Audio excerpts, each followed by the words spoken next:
অবশেষে পদত্যাগ করেছেন রাষ্ট্রপতি মোহাম্মদ শাহাবুদ্দিন। এখন নতুন রাষ্ট্রপতি হিসেবে বঙ্গভবনে কে উঠছেন তা নিয়ে রাজনৈতিক অঙ্গনে শুরু হয়েছে জোর আলোচনা। কে উঠবেন? দেশের 22তম রাষ্ট্রপতি মোহাম্মদ শাহাবুদ্দিন পদত্যাগ করেছেন। অসুস্থতার কারণ দেখিয়ে তিনি পদত্যাগ করেছেন, যদিও তার অসুস্থতার কারণ দেখানো নিয়ে আলোচনা চলছে, বিতর্ক তুলছেন কেউ কেউ, বিশেষ করে জামায়াতের তরফ থেকে এবং এনসিপির নেতাদের তরফ থেকে বিতর্কটি তোলা হয়েছে। লিঙ্কন ভাই, আপনাকে দিয়ে আলোচনা শুরু করব। রাষ্ট্রপতি ইস্যুতে যদি সেটাই আমরা ধরে নিই, তাহলে এই জল প্রথম ঘোলা করা শুরু করেছে আপনার যারা এই সমস্ত কথা বলেছে, কারণ তারা তাদের শপথে গিয়েছে, এই রাষ্ট্রপতির হাতেই শপথ নিয়েছে এবং সেই সমস্ত অনুষ্ঠানে তারা গিয়ে সেই অনুষ্ঠানকে আলোকিত করেছেন। তো তারা জলটা প্রথম ঘোলা করা শুরু করেছেন, যদি এটা ঘোলা জলের কথা বলা হয়। এটাকে আমি এভাবেই মন্তব্য করি। আর আরেকটা বিষয় হলো, যেমন হয় যে আপনি কোশ্চেনটা ওখানেই শেষ করে দিয়েছেন।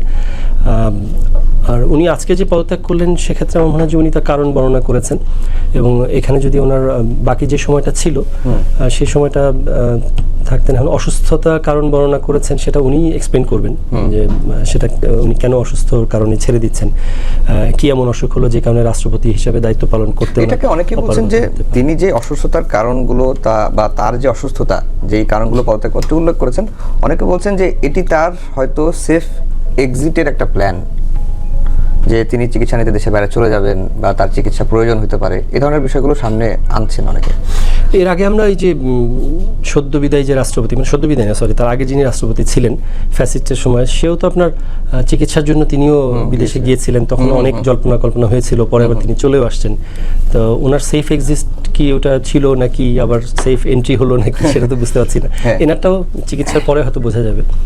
অসুস্থতা থাকতেই পারে, পদত্যাগ করে যেতে হবে কিনা সেগুলো তো আসলে সময় বোঝা যাবে, যে উনি কেন আর দায়িত্ব পালন করছেন না। অসুস্থ, নিশ্চয়ই অসুস্থতা না হলে সেটা। এর মধ্যে আবার এই দাবিটা উঠছে, তিনি তো আজকে পদত্যাগ করেছেন, শুধু পদত্যাগ করলেই হবে না, তাকে আইনের আওতায় আনা, গ্রেফতার করা। যেহেতু তিনি জুলাই হত্যাযজ্ঞ যখন চলছিল তখন রাষ্ট্রপতি ছিলেন এবং তিনি নিশ্চুপ ছিলেন না, সমর্থন দিয়েছেন, এই ধরনের কথাগুলো বলা হচ্ছে।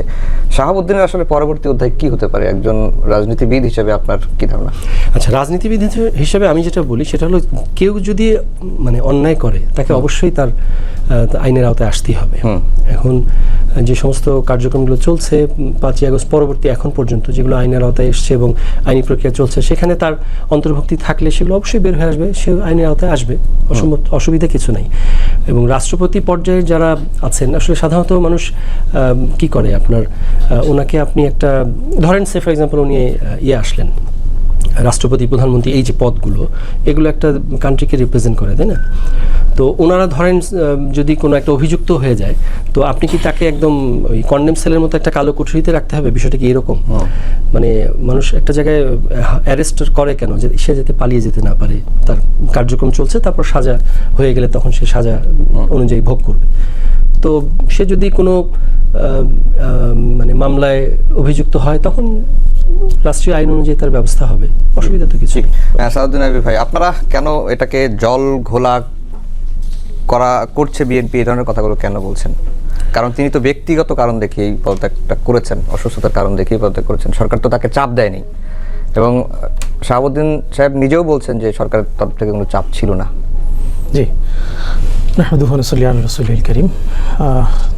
অভিনন্দন জানাচ্ছি আমাদের শামীম কাসার লিঙ্কন ভাই, আমাদের সহ আলোচক সহ যারা দর্শক রয়েছেন, আপনাকে সহ সবাইকে। দেখুন, ঘোলা করার বিষয়টি আসছে হলো, আজকে কেন পদত্যাগ করতে হলো?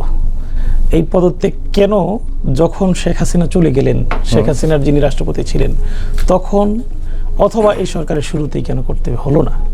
এটা হলো প্রশ্ন, এটা হলো মানুষের জায়গা। আর রাষ্ট্রপতি পদত্যাগ কখন করেন, কিভাবে করেন, এটা বাংলাদেশে মানে ধরুন অসুস্থতা একটা ইস্যু দেখানো হয়েছে, কিন্তু নিশ্চয়ই প্রধানমন্ত্রীর ইচ্ছার বাইরে গিয়ে তিনি কিন্তু পদত্যাগের সিদ্ধান্ত নিতে পারেননি। প্রধানমন্ত্রীর পক্ষ থেকে প্রচ্ছন্ন একটা ইঙ্গিত অবশ্যই ছিল, সেই ইঙ্গিতের প্রেক্ষিতে আজকে তিনি সিদ্ধান্ত নিয়েছেন বা নিতে বাধ্য হয়েছেন। আমি বলবো, এই বাধ্যটা কেন তাকে আগে করা হলো না, এটাই জনমানুষের প্রশ্ন, এটাই সাধারণ মানুষের প্রশ্ন। এইটাকে জিয়ে রেখে এই জায়গায় ফেসিবাদের একটা তকমা যার মধ্যে আছে, যার ব্যাপারে অভিযোগ আছে, এরকম ব্যক্তিকে কেন এখানে রাখতে হলো, এটাই মানুষের প্রশ্ন। এবং মানে বরাবরই দেখা যায় কিছু কিছু ঘটনায় কোনোভাবে যে মানে শুরুতে এটা অস্বীকার করার চেষ্টা করা হয়, পরবর্তীতে আবার একটু পরিবেশটা অন্যরকম হলে তখন করা হয়।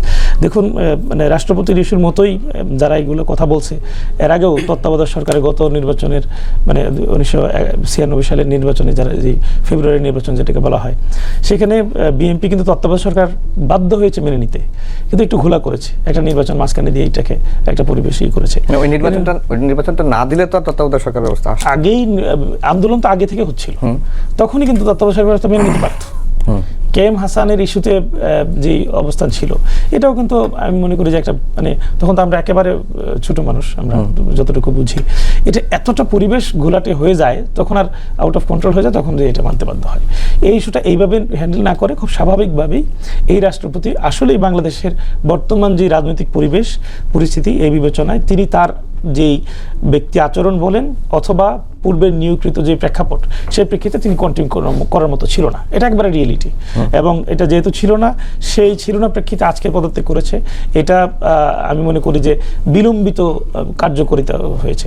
এই বিলম্বটা দরকার ছিল না বিএনপির জন্য, এটা বিএনপির জন্য অনেক সুন্দর হতো। যেদিন রাষ্ট্রপতি হিসেবে সংসদে প্রথম রাষ্ট্রপতির বক্তব্য দিবেন, যার মাধ্যমে আসলে সংসদের অধিবেশনটা শুরু হয়, সেদিন তিনি যদি এমন একজন ব্যক্তি হতেন যিনি এই বর্তমান ইমেজের সাথে যায়, তরুণ প্রজন্মের আকাঙ্ক্ষাকে লালন করে, বিশেষ করে জুলাই আন্দোলনের পরবর্তী যে বাংলাদেশ, সেই বাংলাদেশের সাথে যায়, এরকম একজন ব্যক্তিকে দিয়ে যদি এই ভাষণটা দেওয়া পারতো, তাহলে বিএনপি মানে আমি মনে করি আপত্তিমুক্ত মানে এই ধরনের বক্তব্যমুক্ত তারা থাকতে পারতো। এটার প্রেক্ষিতে সংসদে একটা পরিবেশও তৈরি হয়েছে, কিন্তু তখন রাষ্ট্রপতি ভাষণকে কেন্দ্র করে উত্তপ্ত পরিবেশ তৈরি হয়েছে, ওয়াক আউট করেছে বিরোধী দল, এই ইস্যুগুলো তখন আর আসতো না, বিএনপির জন্য এটা হ্যান্ডেল করা সহজ হইতো।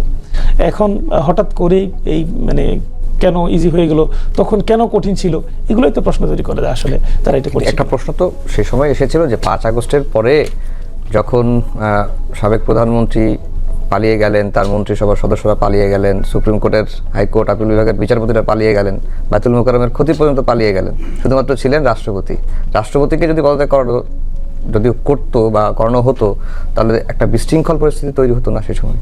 তখন বিশৃঙ্খল পরিস্থিতি তৈরি হতো, কিন্তু এই 12ই ফেব্রুয়ারির পরে তো আর বিশৃঙ্খল পরিবেশ তৈরি হওয়ার কোনো সুযোগ ছিল না।